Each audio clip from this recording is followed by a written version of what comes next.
Hi, my name is Eleanor Blake, and as president of the Auerbach Library Associates, I'm happy to welcome you to today's program, being sponsored by both the Wadsworth Athenaeum of Art and the Auerbach Library Associates of the Auerbach Library.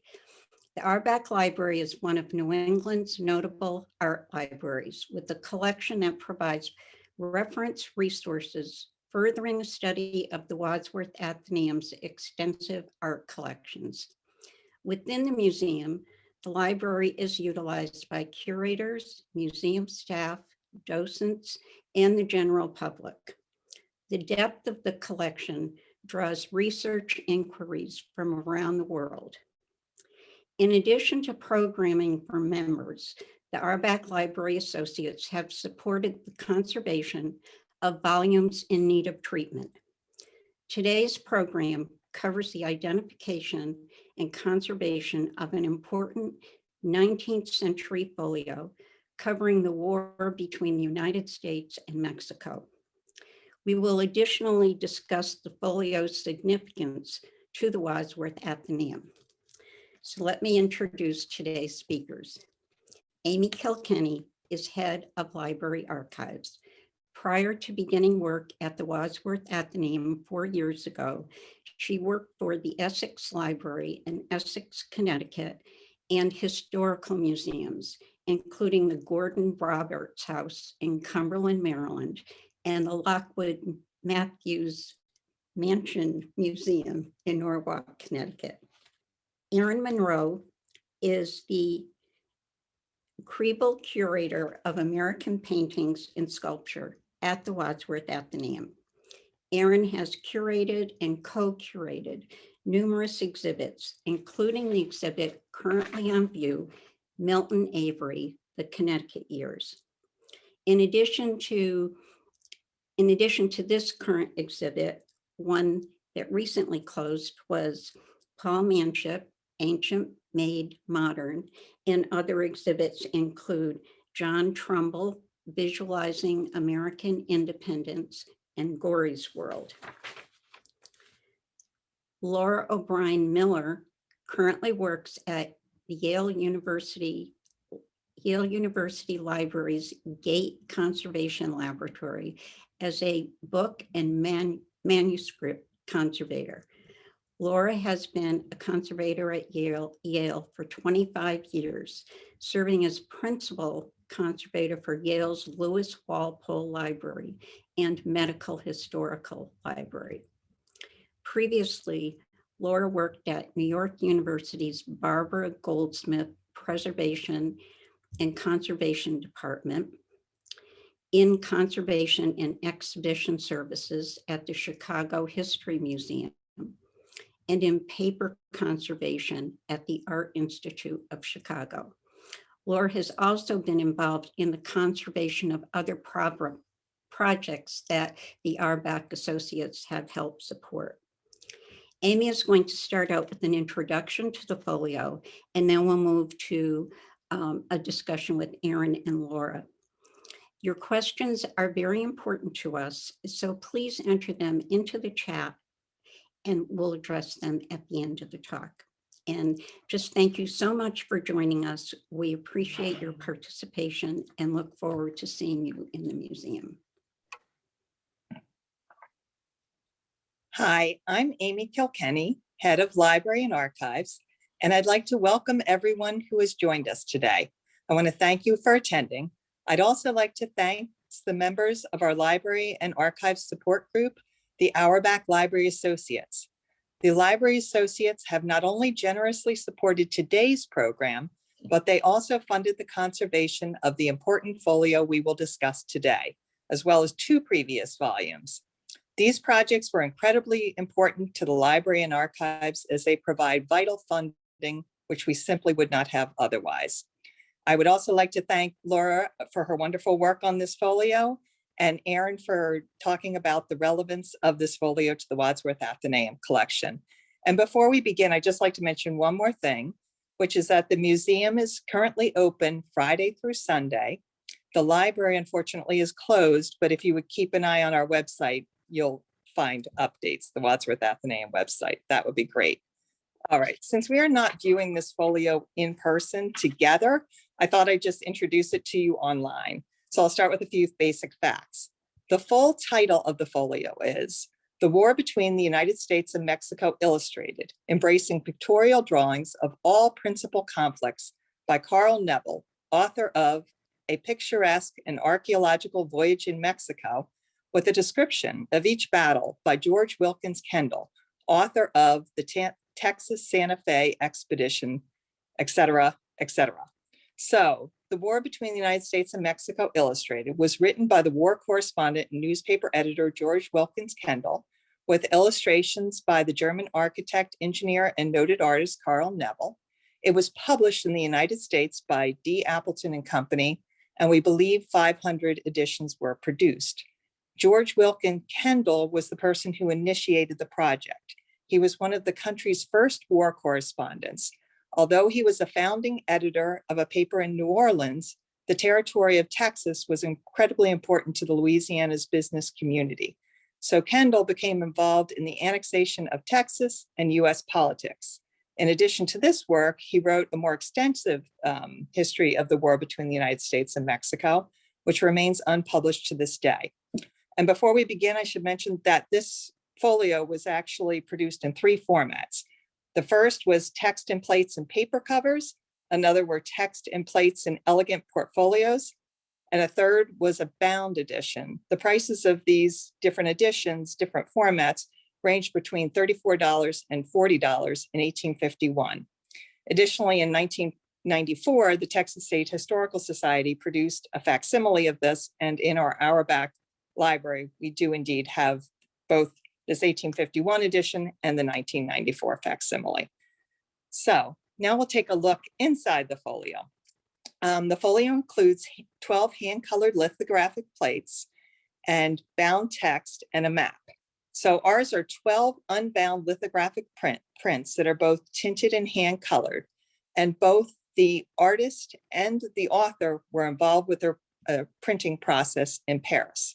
We have 52 pages of text and a map, and they're bound together in a text block. Okay, the Paris firm of Rose Joseph Lemercier produced the 12 lithographs depicting the 12 crucial battles of the war. These lithographs were acclaimed for both their accuracy and beauty, and the prints were individually hand-colored and finished with touches of gum arabic.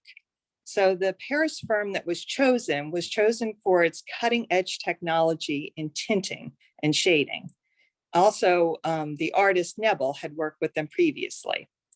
So the scene that we're seeing here is General Scott's entrance into Mexico.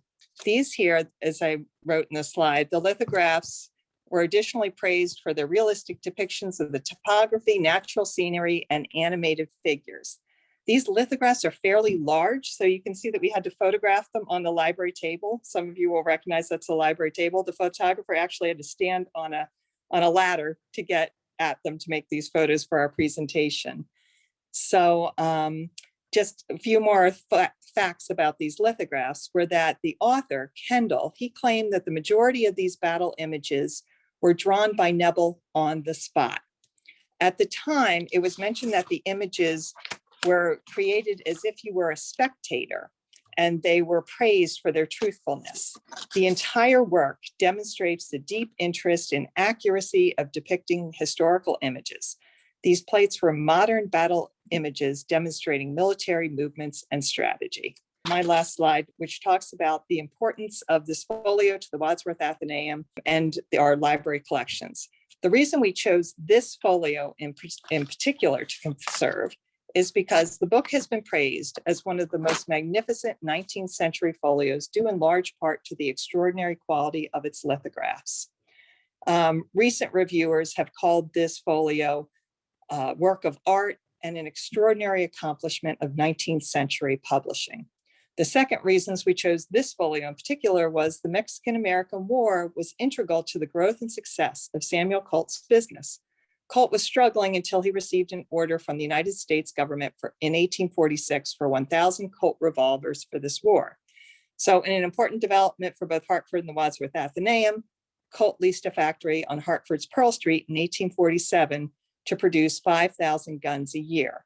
As you can imagine, this Pearl Street factory and Colt's business played a very important role in Hartford history, but also to the Wadsworth Athenaeum. When Elizabeth Colt passed away in 1905, she left the museum $50,000 to house her donation of nearly 600 objects, including artworks by noted Hudson River School painters, sculpture, decorative arts, and a firearms collection. So Colt's legacy as an inventor and businessman is represented by the museum's vast holdings of firearms, decorative and fine arts, which it received as a bequest in 1905 from his widow Elizabeth, a major philanthropist and civic leader. So I would now like to turn the presentation over to Laura O'Brien Miller, who will discuss her conservation work on the folio. I thank you so much. Thank you, Amy. And as Amy mentioned, the composite here is a portfolio with 12 individually hand-colored lithographs and then 52 pages of bound text and maps. The folio case is quarter bound in red textured leather with a moire cover, both stamped in gold. The back cover is plain cloth, and there still exist 2 slits and fragments on the foredge from ties that were once there but are no longer. And then the whole portfolio case is lined in a yellow matte Bible paper. So as you can see, the portfolio case is taking the brunt of the wear to protect the objects inside, both bound and unbound. And it did a pretty good job of that and suffered as well. So before we move on to the next slide, you can see also that the portfolios has an internal structure of a binder's board that's then covered in this leather, and you can see that board exposed in the slide on the left. So in addition to losses of leather, particularly around those joints where they fold around the contents, there's also that Bible paper was extended onto those joints and adhered with probably an animal hide adhesive. Because of the leather and the adhesive, that yellow matte paper became discolored and flaked off. And also, leather is sort of notoriously acidic, so it caused this kind of flaking of the paper that you can see here. So there are many losses to the leather and to the paper at the joints, which is most of the problem, which isn't super complex, but since it's an elephant folio, the size of it was the real challenge. There was also where there were openings in the portfolio, surface dirt was allowed to sort of come into both the bound areas and the prints. And you can see the top slide, you can see where the fold from the portfolio was protecting part of the cover of the bound prints, and then the part that isn't protected, right, as much shows a lot more dirt. The same, so then in the slide on the bottom, you can see that's a during slide where I'm cleaning that surface dirt with ground up white vinyl eraser crumbs. And then you can see sort of the before and after of the white matte area before and after it was cleaned. These are the repairs after. We used to use leather to repair works such as these that are leather, but we don't do that anymore because the quality of the leather, it's impossible to match, and often the quality doesn't hold up to these old leathers. It also tends to fade at a differential rate. So what I've used here is a long fiber, layers of long fiber Korean papers, which hold up better than leather. They're flexible, the long fibers are very strong, but very, very thin. And I was able to kind of build up to the thickness of the leather with those papers, toned with an acrylic, with an archival acrylic paint. You can see also that I didn't tone the original leather. We're not sort of in the business of restoration, we're in the business of stabilization, and that toning would not be reversible. The repairs to the volume are all reversible in isopropyl alcohol.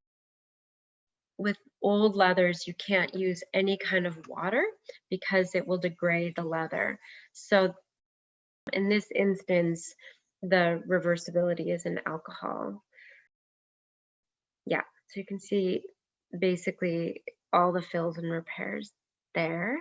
This gives you a sense of there was a small repair in the center top on the bound text. And then this also shows you some of the repairs to the paper joints. These were replaced also, they were toned to match the discolored original tone, so they look similar. But they're also a long fiber, flexible Korean paper. And the adhesive that I used is also a flexible polyvinyl acetate adhesive so that it will better flex with the portfolio going forward. And again, all of these are reversible so that, you know, at some point, if the volume were ever repaired again, or these repairs were deemed, you know, if people had better ideas, say 100 years into the future, they could take these repairs off and replace them easily. So yeah, that's basically it in a nutshell. If you have any questions, I'm happy to answer them at the end. I'll pass it along to Erin. Thank you, Laura. I'm always fascinated by that balance between stabilization versus restoration. So looking forward to hearing questions on that, and I might have my own to contribute.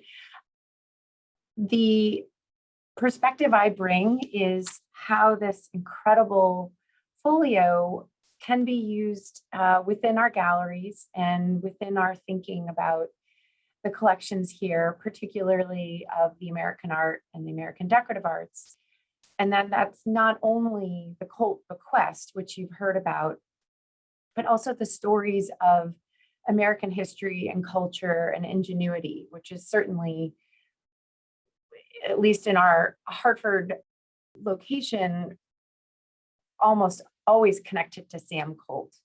But Sam Colt is one of the most incredible individuals whose own life and career was of international acclaim. So the perspective that we can offer through Colt's life opens up other doors to talk about everything from the Mexican-American War, which you'll hear about in a second, up to his widow, Elizabeth, who then became a major patron of the Hudson River School painters.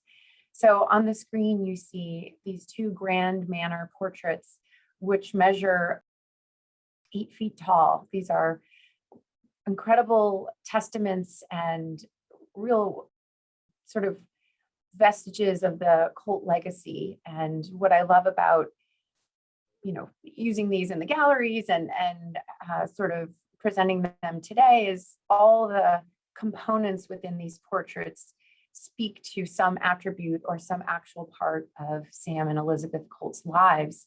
With the Colt portrait on the left, I know it's a little hard to see, but in the distance you can see the blue dome of the Colt factory and a tall smokestack next to it. So reading these pictures becomes quite fascinating.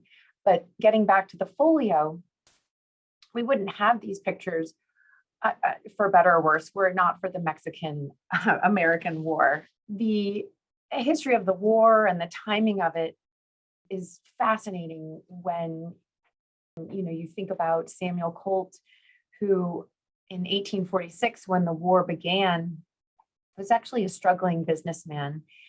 He had had some patents on firearms. His mechanical ingenuity was incredible, but he hadn't quite hit his stride yet. And the timing of the war is fascinating because there was an early Patterson pistol used by the Texas Rangers in the Seminole War in the 1840s. And by the time the Mexican-American War came around, one of those Texas Rangers named Samuel Walker had ideas for how to make the revolving cylinder on Colt's pistols be more efficient. So there's this real fateful meeting between Samuel Walker and Samuel Colt that led to the firearm you see on your screen, Captain Walker's Army pistol.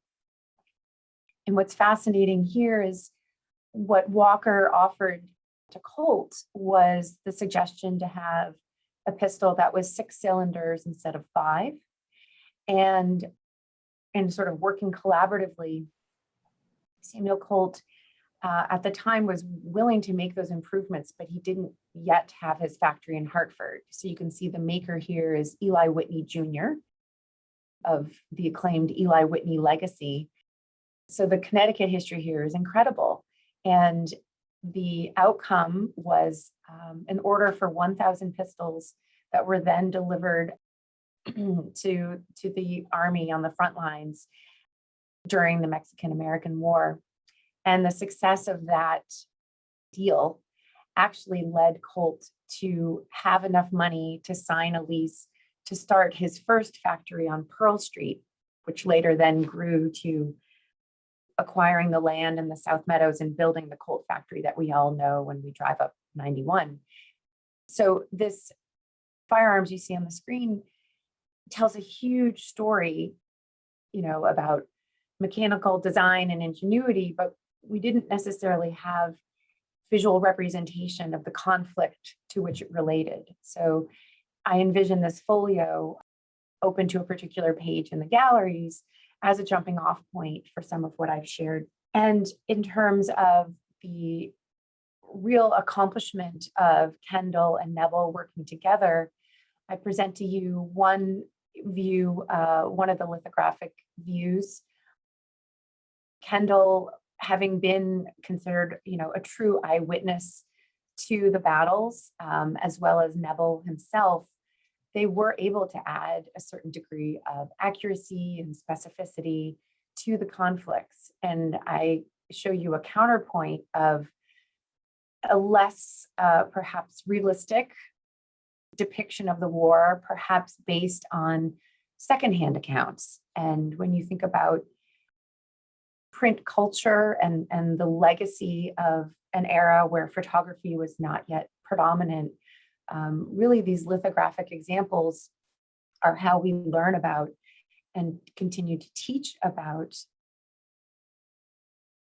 the history through art. So it's sort of the essence of art history, which is how I sort of became a late convert to becoming a history buff, is by looking at pictures of past events, some imaginative and some quite realistic. And in thinking of the role of that artist war correspondent, I present 2 names that come to mind. Winslow Homer, for many of you who may know, served in that same capacity as Neville and Wilkins did for the Mexican-American War. Homer was on the front lines and recording events for Harper's Weekly. And that was how Americans got their news of the conflict. The sort of war updates were not readily available on your phone. So knowing that this folio is kind of an important predecessor to what is perhaps more widely known through Winslow Homer's works. Getting back to the Colt story, the painter George Catlin was hired by Colt to create these sort of promotional campaigns, both as oil paintings and then later reproduced as lithographs. And so you have quite the opposite of our folio and then Winslow Homer. Catlin creating these sort of preposterous situations where a lone man is sort of swarmed by violent buffalo and he's conquering them with a single Colt pistol. And these were all sort of propaganda marketing efforts that Colt became excellent at. He was an amazing self-promoter. And so after the Mexican-American War, he actually sets up a booth at the at the Crystal Palace in London and is really on this campaign to promote Colt firearms, which ultimately lead to the money that he has to set up the Colt factory. And that legacy that he left is absolutely incredible. And we're always looking for ways to enliven the galleries and ensure we're doing right by the stories, which can get quite complicated going up through the Civil War with Colt providing firearms to the North and the South. So having another visual folio is exceedingly helpful. And I mentioned, this sort of absence of photography. Well, photography does exist, but you also have incredibly talented artists who are preserving some essence of American culture through painting. And our Harnett picture, which depicts an actual Colt pistol, the new model pistol, which came out in 1862, the year Colt died, there were so many additions after the Civil War that this particular pistol, it's hard to see here, but it has a rusted barrel, the handle is cracked. It's showing its signs of use during actual conflict. And in the post-Civil War era, they became used for personal protection.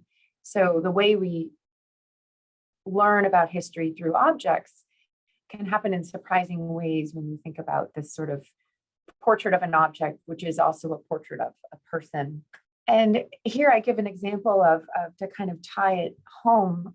This is an installation in the third floor of the American Galleries from about 4 or 5 years ago, where we recognize that the material we have to address topics such as the Civil War, and really up until now, we have some great visuals, or prior to this, we did not have great visuals about the Mexican-American War.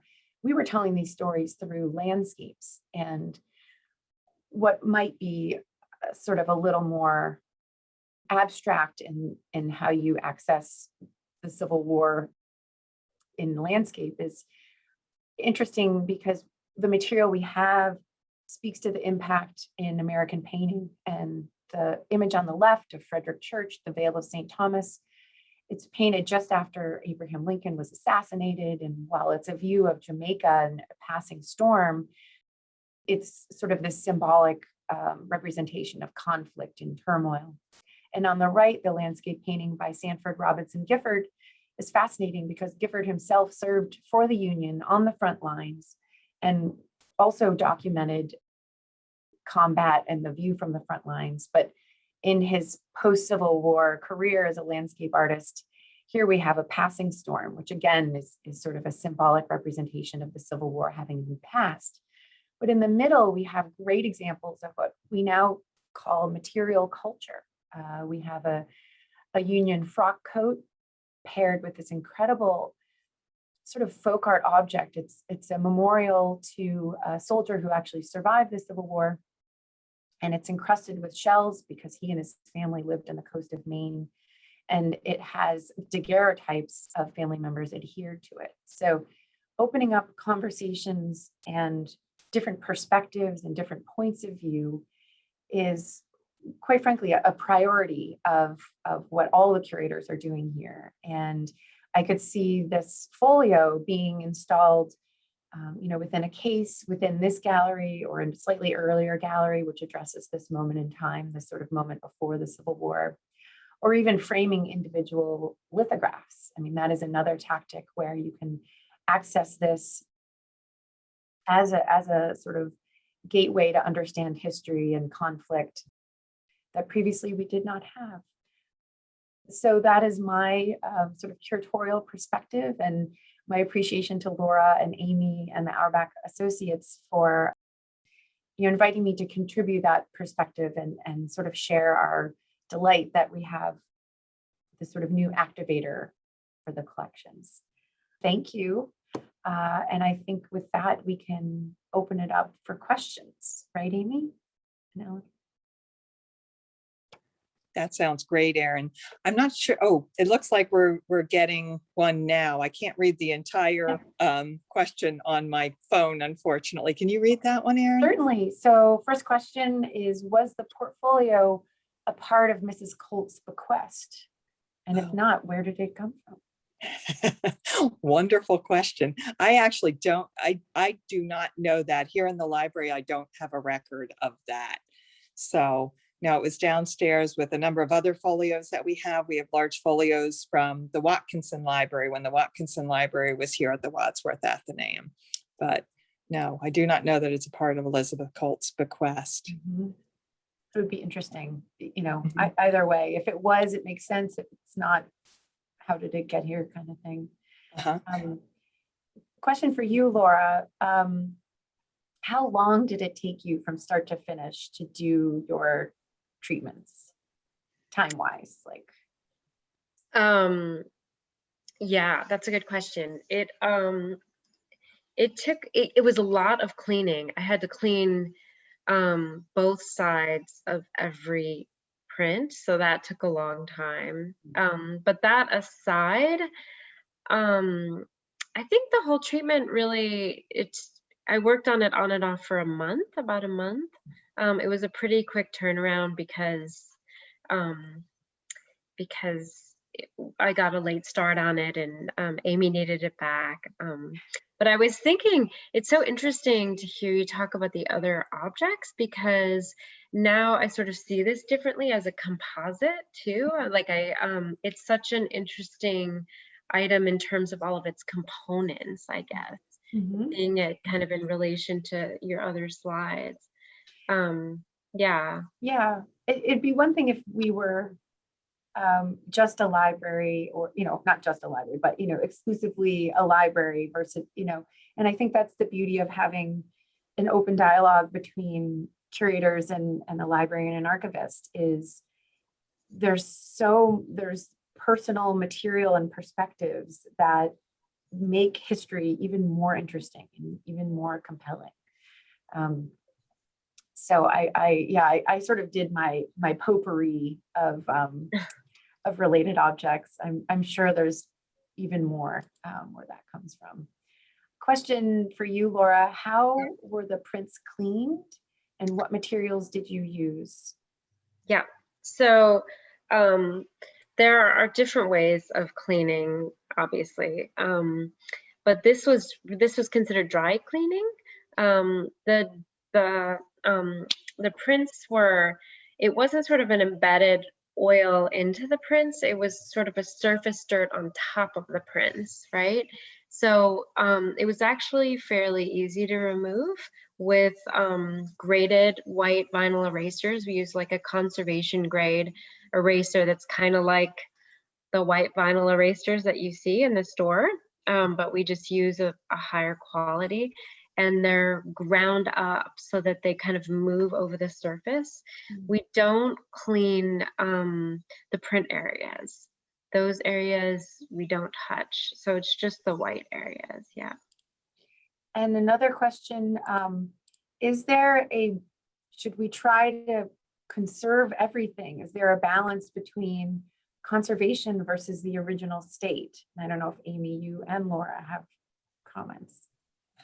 Well, I'll simply say to start that this one was very dirty. So it was a pretty obvious choice. And actually, we did all this through the pandemic. The part that Laura's not discussing too, which is really interesting, is that the usual procedure is we pull a few volumes here, we show them to Laura, she comes in, she gives us her professional opinion. All this was happening, if I remember correctly, Laura, we were talking last fall. And so I was sending her photographs and she was telling me what she thought she could do.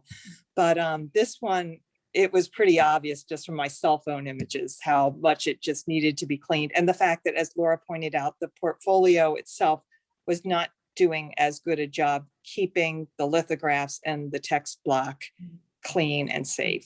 But then I'll let Laura speak to the rest of the question.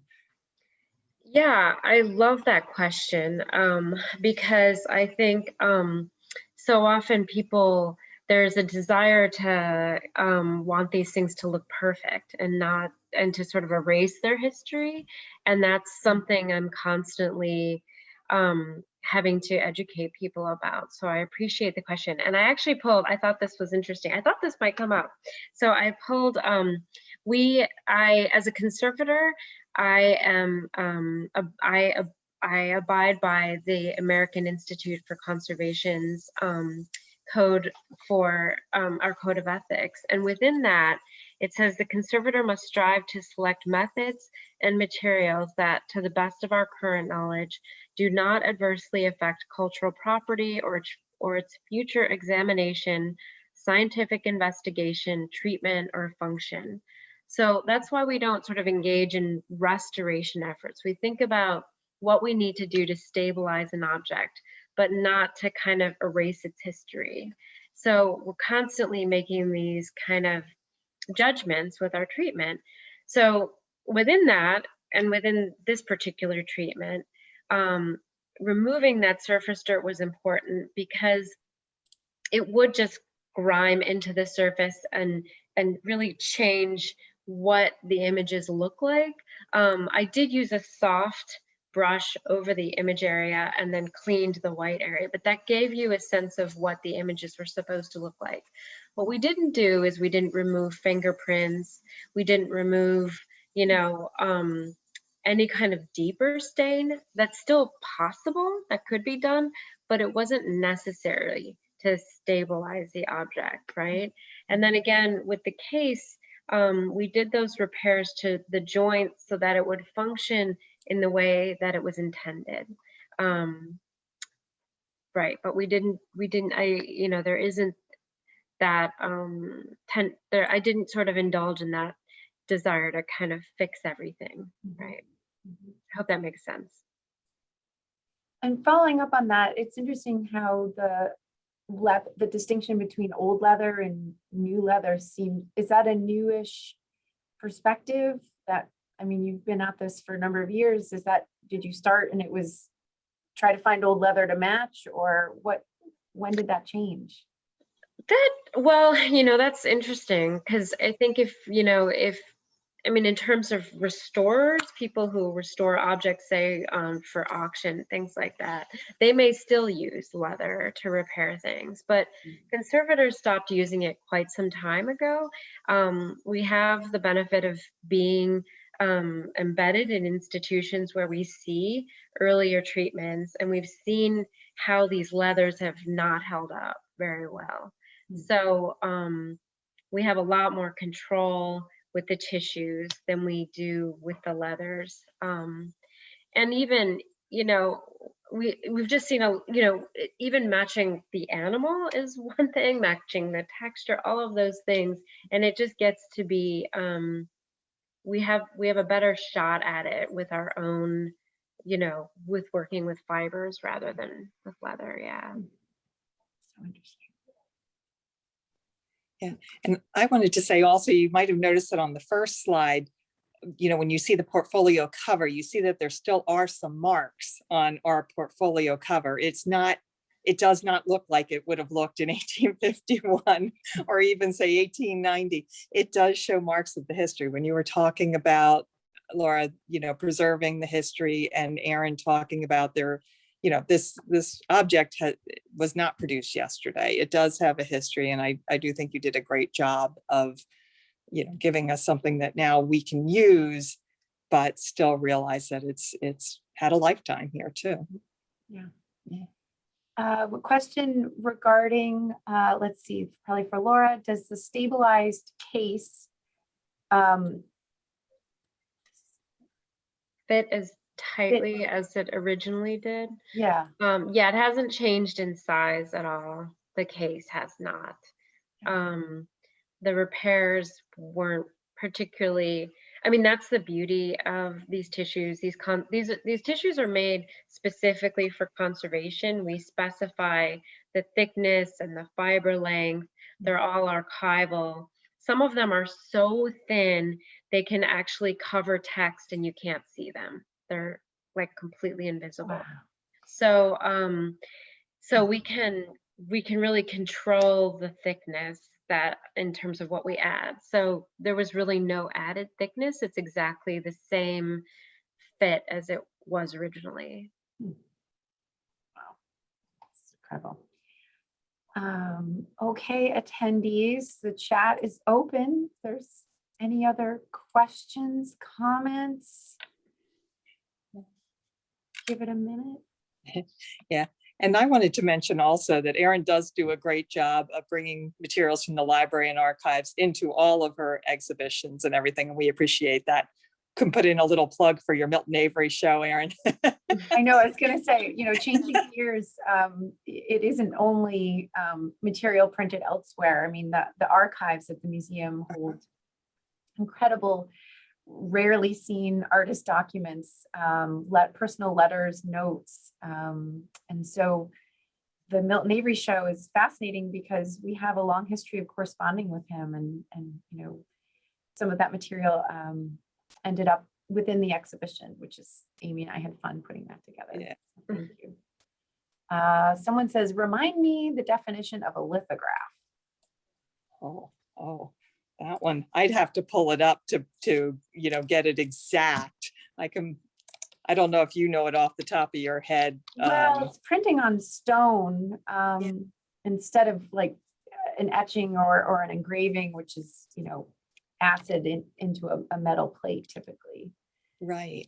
And I can say that in my reading about these lithographs, I read that Carl Nebel the artist was highly involved. It slowed down the entire process to the point where the author was very upset. He was trying to get this out as quickly as possible, because if you notice, this portfolio came out several years after the war had ended, and several other different publications had come out in the interim. But supposedly Carl Nebel was very exacting, and if he didn't like the stone plates, he made them start all over again. And then there was a coloring process that also took place in Europe after this Paris firm produced the lithographs. They were hand colored in Europe, in different locations in Europe. I believe I read some in London, some in Germany, and then brought here to the US. Mm-hmm. Mm-hmm. I think that's a good insight. Would it be possible to examine the original portfolio or a facsimile at the library sometime? Yes, actually, the reason that we bought the 1994 facsimile was so that it can be a research copy, or what we call an access copy. It would be much easier to read it and to take a first look at the plates. Yes, to see the original folio, well, right now we're not open, but even under normal circumstances, you would have to have a research appointment, because we would need it's stored safely in one of our basements. And so we would need to bring it up, and we would have supervise closely how you look at the folio, because the way that it lays within the portfolio cover is we've got the text block, and then we have the 12 lithographs that are free. So it's best if we have advance notice and can help safely handle the lithographs. But the 1994 facsimile is a bound volume, which you can read as a book, but it's the same actual size. So it's very large. It's a folio size, but that is more accessible. And in fact, I do have it here on a shelf in the main part of the library. So it's much more accessible. Well, that would be good for when the original goes on display at any point, thinking for the docents and, piquing someone's interest and wanting to look through the whole thing. I'm glad that facsimile exists. Right. Yeah. Yeah. Because the situation with the whole folio is, for each image of a battle, Kendall has a very extensive description. So you can flip back and forth in the bound 1994 edition. Yeah. Okay. I don't see any other questions. Oh, okay. Many thanks to all. Most interesting and informative presentation. Oh. And I'd like to say thank you to everyone, to Erin and to Laura for participating today and adding so much to our knowledge of this folio. And once again, to Eleanor. Eleanor has been incredible with the Auerbach Library Associates group. Every year she pushes me. In fact, she's pushing me right now to identify another work to be conserved. So we'll be talking to Laura again. Really, this is very, very, very important work so that these volumes and books and editions survive another 150 200 years. Maybe even So- 300. Yes, and thank you all. I really appreciate it. I have really enjoyed the collaboration and the work and your efforts to educate people about conservation. So thank you so much. Yeah. Great. And thanks to everyone for coming today. Yep. Thank you. Thanks.